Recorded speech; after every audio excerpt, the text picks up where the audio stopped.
اللہ تبارک و تعالیٰ نے بے پناہ کرم و احسان فرمایا مجھ پر.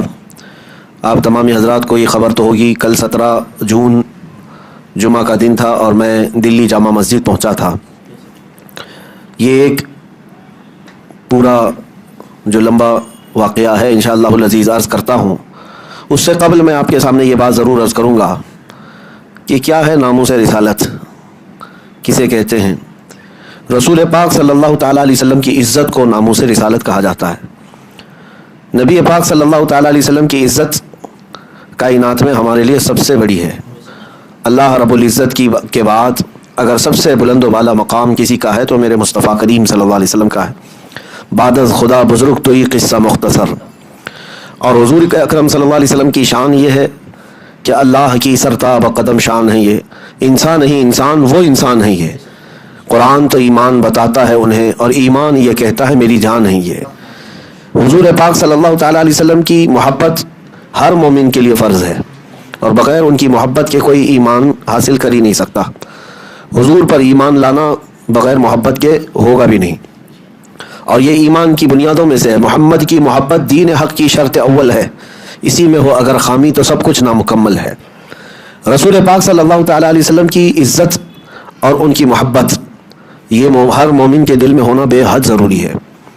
قرآن میں اللہ تعالیٰ نے فرمایا ہے لِتُؤْمِنُوا بِاللَّهِ وَرَسُولِهِ وَتُعَزِّرُوهُ وَتُوَقِّرُوهُ. تو اللہ اور اس کے رسول پر ایمان لاؤ اور رسول کی خوب عزت کرو، تعظیم کرو. اور وہ عزت کا انداز یہ ہے جو صحابہ اکرام نے ہمیں سکھایا. کائنات میں اللہ رب العزت کے بعد ہر ایک کی عزت بعد میں پہلے میرے مصطفیٰ کی ہے. ہاں کہ ہر چے دری دنیا بعد مصطفیٰ است، یعنی جو کچھ بھی ہے ہمارے رشتے یہاں پر وہ نبی پاک کے بعد ہے. ہمارے لیے جتنے محترم رشتے ہیں، وہ استاد کا ہو، پیر کا ہو، ماں کا ہو، باپ کا ہو، یا پھر کسی بزرگ کا ہو، یہ سارے رشتے یا سارے نسبتیں ان کی جو ہم عزت کرتے ہیں، یہ ساری عزتیں بعد میں پہلے میرے آقا کی عزت ہے، حضور پاک صلی اللہ تعالیٰ علیہ وسلم کی عزت. اور اگر لوگ، میں یہ تو آپ سے خطاب کر رہا ہوں، مسلمانوں کو میں بتانا چاہتا ہوں کہ لوگ کبھی کبھار ان باتوں کو ہلکے میں لیتے ہیں. نبی پاک صلی اللہ تعالیٰ علیہ وسلم کی کسی بھی بات سے ہلکا مذاق بھی کرنا کفر ہے. حضور سے ریلیٹڈ چیزیں جو حضور کی سنتیں ہیں، کسی سنت کا مذاق اڑانا بھی کفر ہے.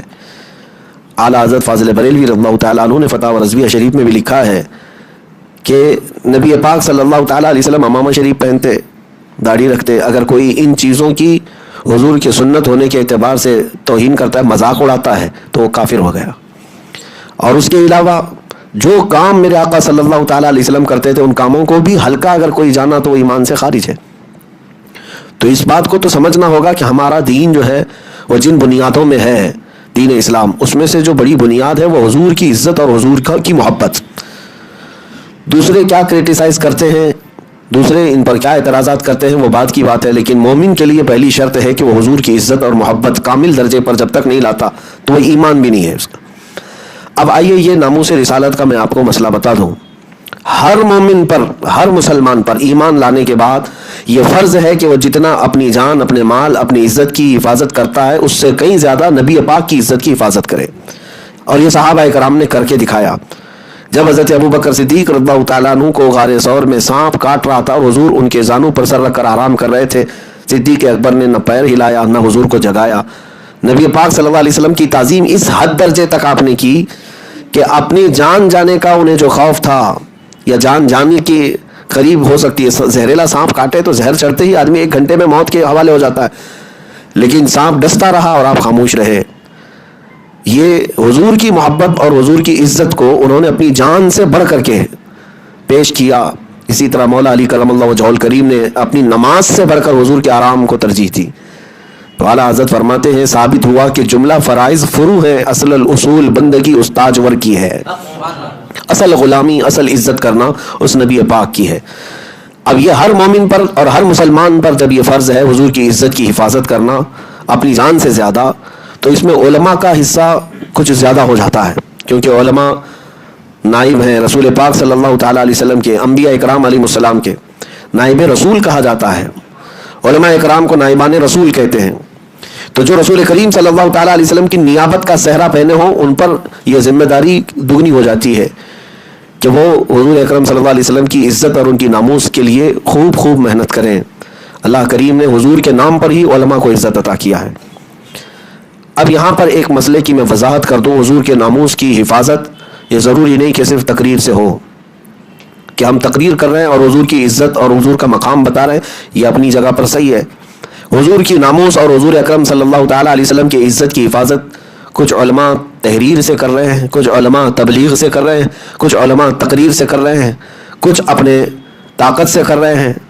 جس کو جو میسر ہے, جس کا جو میدان ہے, وہ اپنے اپنے میدان سے ناموس رسالت کی حفاظت کر رہے ہیں, اور یہ سب اپنی جگہ پر اجر و ثواب کے مستحق ہیں. لیکن ان سب کا جو مذاق اڑاتا ہے وہ گناہ عظیم کا شکار ہے. نبی پاک صلی اللہ تعالیٰ علیہ وسلم کی عزت پر پہرا دینا صحابہ اکرام میں ہم نے دیکھا ہے. کچھ صحابہ وہ تھے جو جنگی مہارت رکھتے تھے, وہ تو میدانوں کے ماہر تھے, انہوں نے بھی اپنے نبی پاک صلی اللہ علیہ وسلم کے مشن کو ہی بڑھایا ہے اور حضور کی عزت کا ہی انہوں نے بھی پہرا دیا, جنگوں میں گئے. کچھ صحابہ وہ تھے جن کو حضور اکرم صلی اللہ تعالیٰ علیہ وسلم کی بیان کی ہوئی حدیثوں سے زیادہ شغف تھا, حضور کی ہر چیز کو نقل کرتے محفوظ کرتے چلے گئے, تو یہ بھی حضور کی عزت کی حفاظت انہوں نے کیا. کچھ صحابہ وہ تھے جو قرآن عظیم کی تلاوت اور امامت وغیرہ کے معاملات کو بہت قریب سے حضور کے دیکھتے رہے اور وہ نقل کیا امت تک. یہ سب صحابہ اکرام اپنے اپنے درجے میں حضور کی عزت اور حضور کی ناموس کی وہ حفاظت کرتے رہے اور لوگوں تک پہنچاتے رہے. تو ہر ایک کے میدان کے اعتبار سے اپنا اپنا کام ہے. تو آج بھی ناموس رسالت کی حفاظت کی جب بات آتی ہے تو جو علماء جس انداز سے کام کر رہے ہیں وہ سب اجر و ثواب کے مستحق ہیں.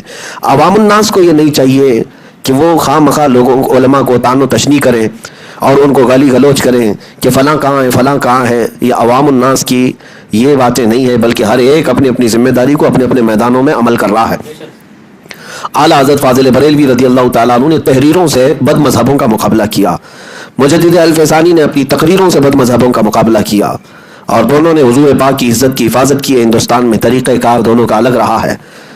تو نبی اکرم صلی اللہ تعالیٰ علیہ وسلم کی عزت کی حفاظت حضور کی سنتوں سے بھی ہے, حضور کے اخلاق سے بھی ہے, کہ اگر اپنے بچوں کو نبی پاک صلی اللہ علیہ وسلم کی سنت کا پابند بنا دیا تو آپ نے بھی ناموس رسالت کی حفاظت کی, اپنے گھر سے ہی کیوں نہ ہو.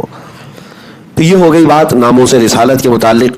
میرے عزیزو, مومن کے لیے یہ شرط ہے جو میں نے بتایا کہ اپنی عزت, اپنی جان, اپنے مال اور ہر چیز سے بڑھ کر حضور کی عزت کا وہ ترجیح دیا کرے اور حضور کی عزت کا خیال کرے.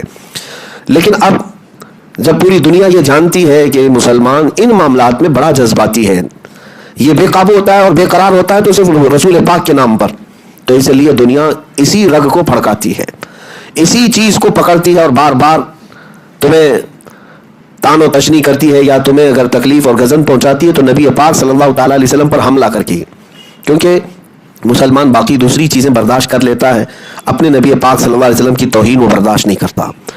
یہ ہمارا عقیدہ ہے, یہ ہمارا دین ہے, اور یہی ہمارا شیوا ہے. دوسروں کو یہ سمجھ میں آئے نہ آئے اس سے ہمیں کیا فرق پڑتا ہے, ہم اپنے نبی پاک کے قدموں پر اپنی جان وقف کرتے ہیں. ظاہر سی بات ہے دنیا میں بہت سارے ریلیجن ہیں, بہت سارے آج بھی دھرم ایسے ہیں جن کے ہاں اپنے اپنے خداؤں کے لیے یا اپنے اپنے محبوبوں کے لیے قربانیاں دی جاتی ہیں, چاہے وہ مال کی قربانی یا جانوروں کی قربانی آج بھی پائی جاتی ہیں. تو جس کا جو فیتھ ہے وہ کر رہا ہے, لیکن ان دنیا والوں کو ہمارے فیتھ اور ہماری محبت پر زیادہ اعتراض ہے. کبھی آج تک میڈیا والے یا جتنے بھی یہ دجال گھوم رہے ہیں آج حضور کی شان میں جو گستاخیاں کرنے والے, ان کو افریقہ کی سرزمین پر وہ لوگ نہیں دکھائی دیتے جو آج بھی بھگوانوں پر یا اپنے معبودوں پر انسانوں کی بلی چڑھاتے ہیں. آج بھی ذبح کر دیا جاتا ہے انسان, اور اس بات کو وہ کہتے ہیں ہم خوشی خوشی اپنی خدا کی رضا کے لیے قربان ہوتے ہیں. آج بھی وہ ریلیجن پائے جاتے ہیں, افریقہ میں بھی ہے, بہت سارے علاقوں میں الگ الگ دھرم, الگ الگ وہ اپنے فیتھ پر اپنا سب کچھ نچھاور کرتے ہیں. اپنی کمائی ہوئی گاڑی, محنت کی یہ ساری جمع پونجی وہ اپنے محبوب کے قدموں میں ڈال دیتے ہیں. دنیا ان کو کچھ نہیں کہتی, تمہارے فیتھ کا مسئلہ ہے جس سے تم پیار کرتے ہو, محبت کرتے ہو. لیکن اس دنیا کو اگر کوئی چیز نہیں بھاتی, کوئی چیز نہیں پسند آتی, تو وہ مسلمان کا اپنے نبی سے پیار کرنا, حضور سے جو بے انتہائی محبت کرتا ہے وہ دوسروں کو کھٹکتی ہے بات.